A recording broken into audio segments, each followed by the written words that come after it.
नमस्कार, स्वागत है आपका मीनाक्षी इस किचन में।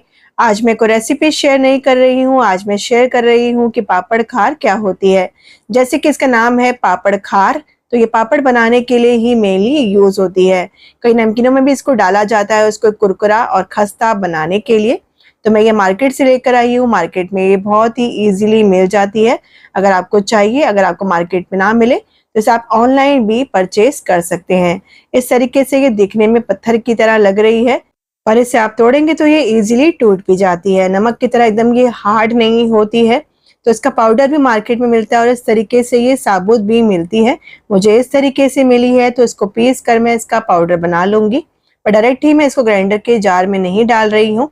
इस तरीके से पहले छोटे पीसेस में मैं इसको तोड़ लूंगी, उसके बाद ही मैं इसको ग्राइंडर के जार में डालकर पीसूंगी। पापड़ खार या फिर अल्कलाइन सॉल्ट भी इसको आप बोल सकते हैं।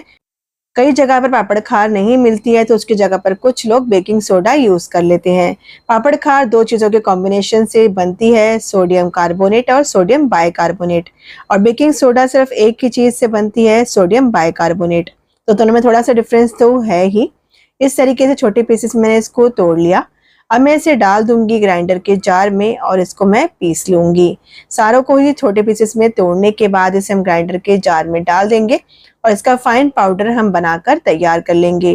पापड़ खार को बहुत सारी नमकीन में भी डालकर यूज किया जाता है, उसको खस्ता और करारा बनाने के लिए।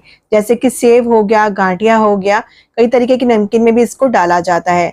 गांठिया में अगर आप ये पापड़ खार नहीं डालेंगे या फिर बेकिंग सोडा नहीं ऐड करेंगे तो एकदम ही कड़क बनकर हमारे गांठिया बनकर तैयार होते हैं।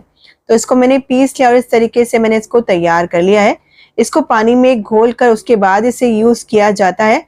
जैसे कि इसका नाम है पापड़ खार, तो स्पेशली इसको पापड़ बनाने के लिए तो यूज किया ही जाता है, पापड़ की शेल्फ लाइफ बढ़ाने के लिए। और पापड़ एकदम हमारा खस्ता बने, करारा बने और जब उसको हम फ्राई करें तो एकदम वो बड़े साइज का हो जाए, तो स्पेशली इसमें इसको यूज किया जाता है।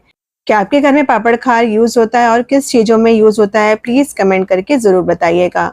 अगर आपको ये वीडियो यूजफुल लगी हो तो प्लीज लाइक, शेयर और सब्सक्राइब जरूर करें। तो चलिए मिलते हैं अगली वीडियो में, तब तक के लिए बाय।